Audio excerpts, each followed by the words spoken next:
if you do, and you're damned if you don't. And so stay at home was pretty clear. And then in the end, we are going to get through this. We will get to the other side of this. And so you then have to go to the next stage.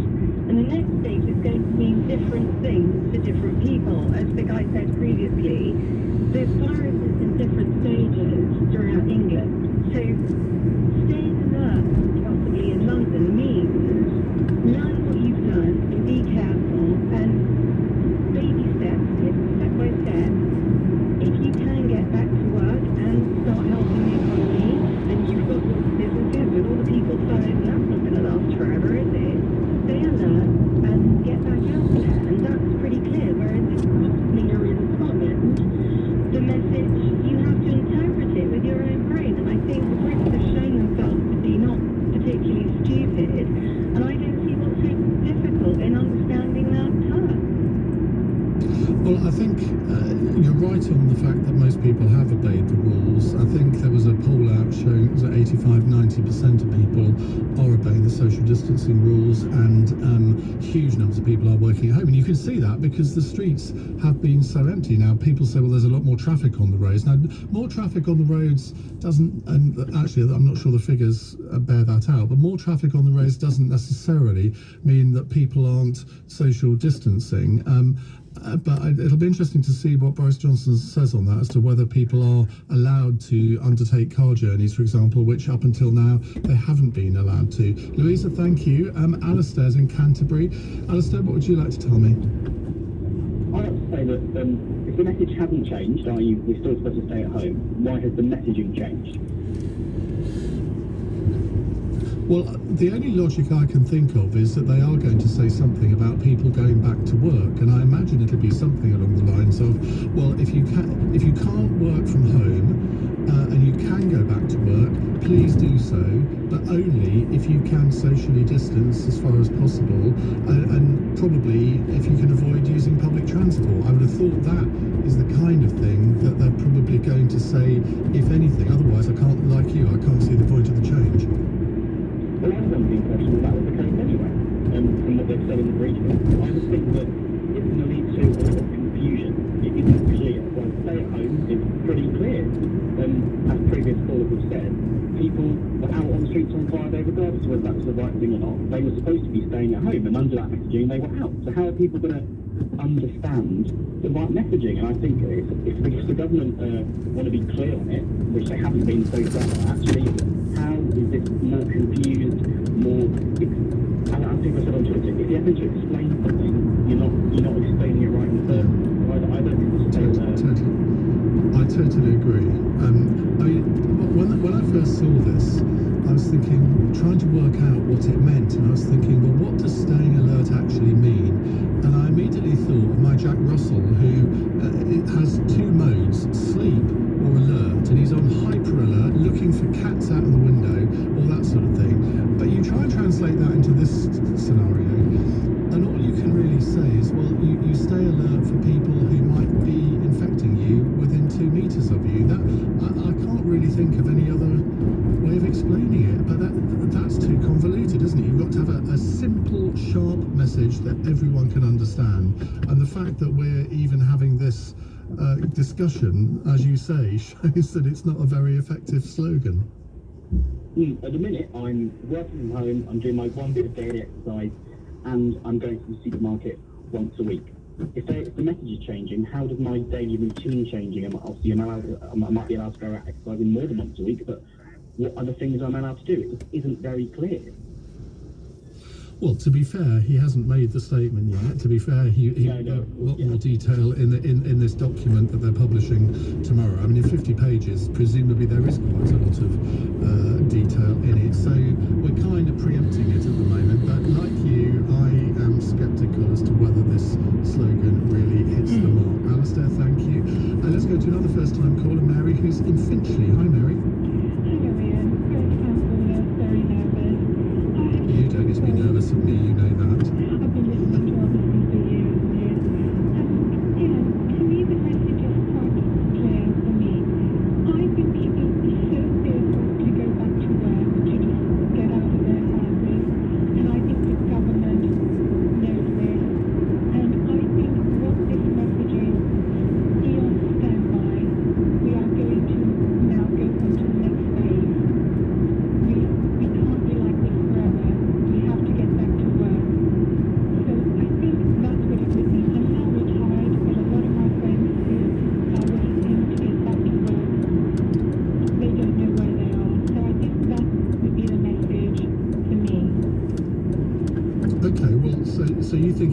right to change to just a signal that we're entering a different phase? I think so, yes, because of the fear. I think the government realised how on earth are we going to get people to get back to work.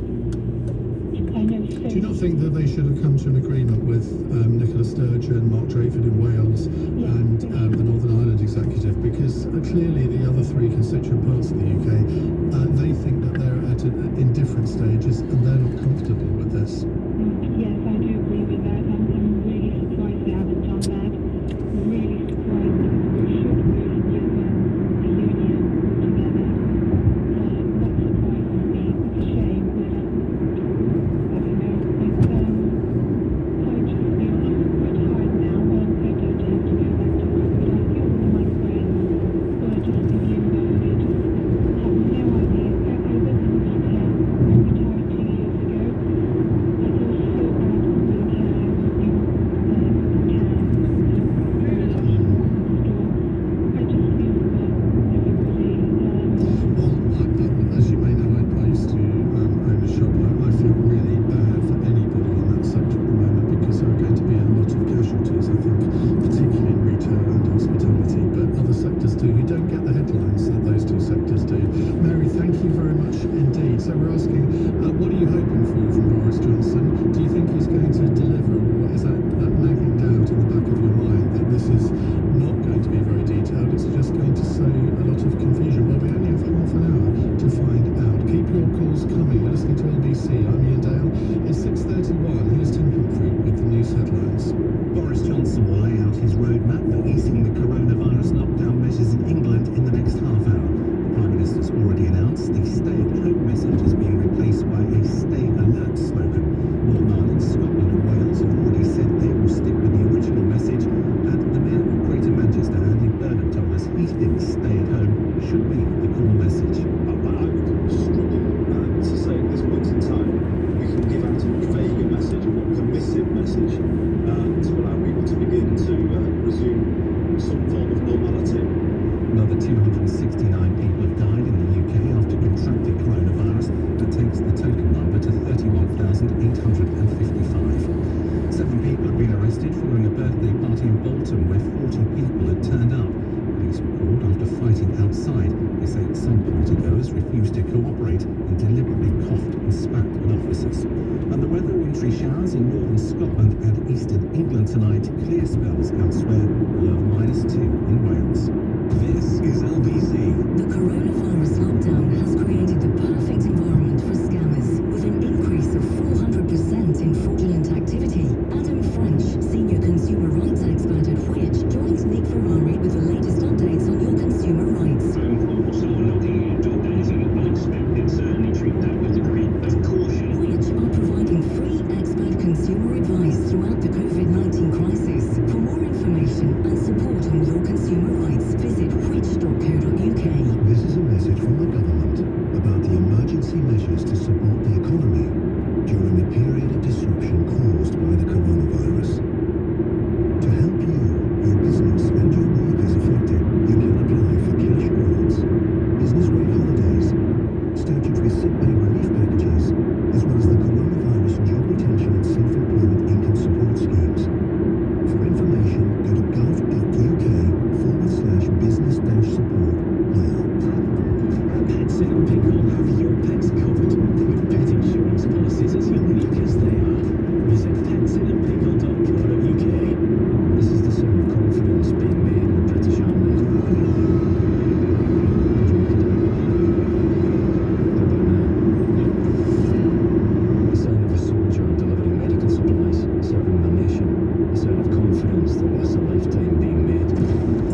I wish I had some mates.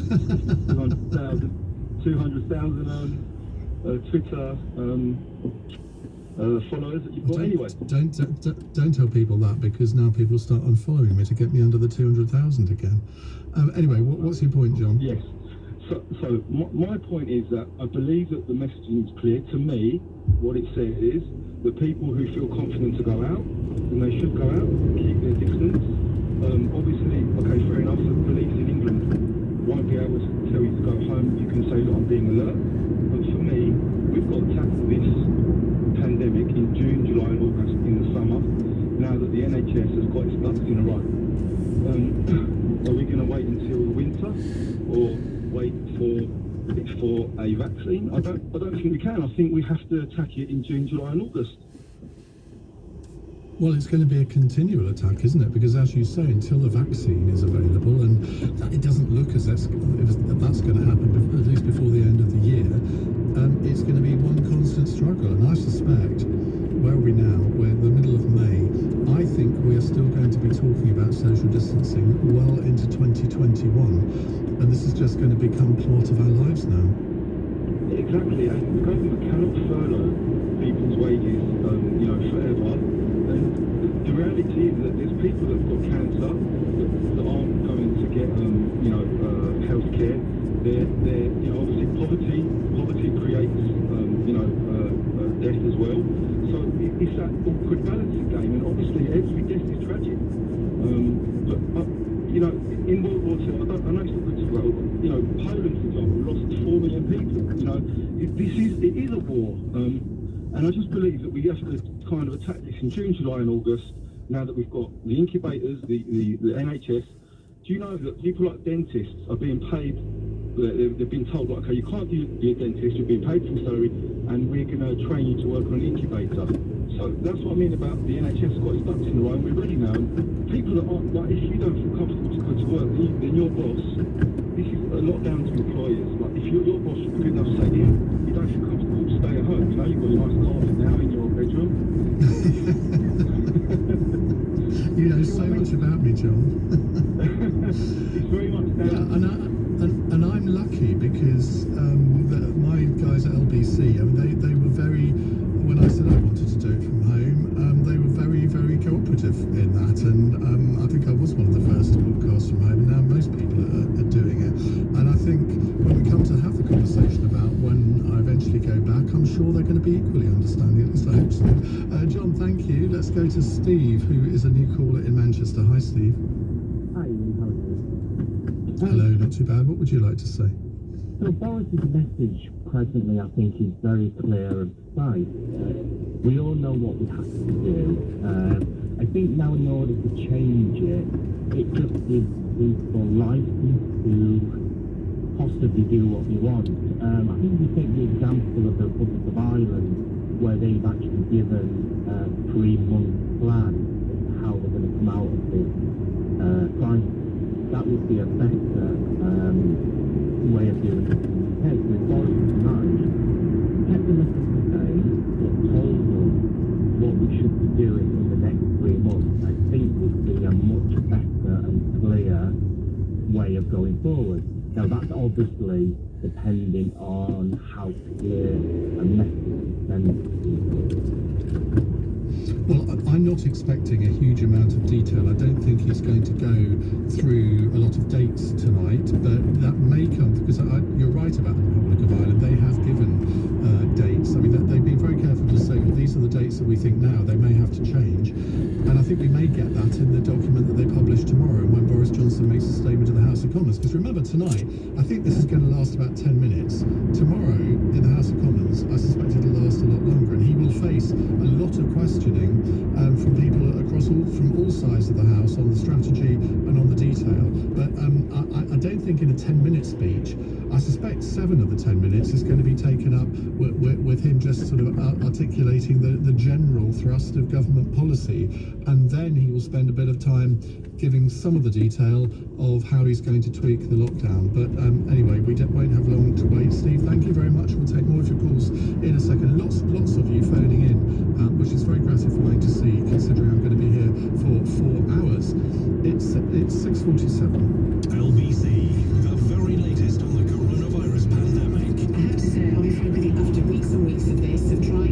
give the government the benefit of the doubt. Today is the day when I lost faith. Asking the questions you want answering. Is there enough testing being done of key staff, key NHS staff? Sharing your stories. A month ago, yesterday, we lost our granddaughter, 19. It's tough to be in isolation, but it's a lot tougher burying your granddaughter. Leading Britain's conversation. This is LBC.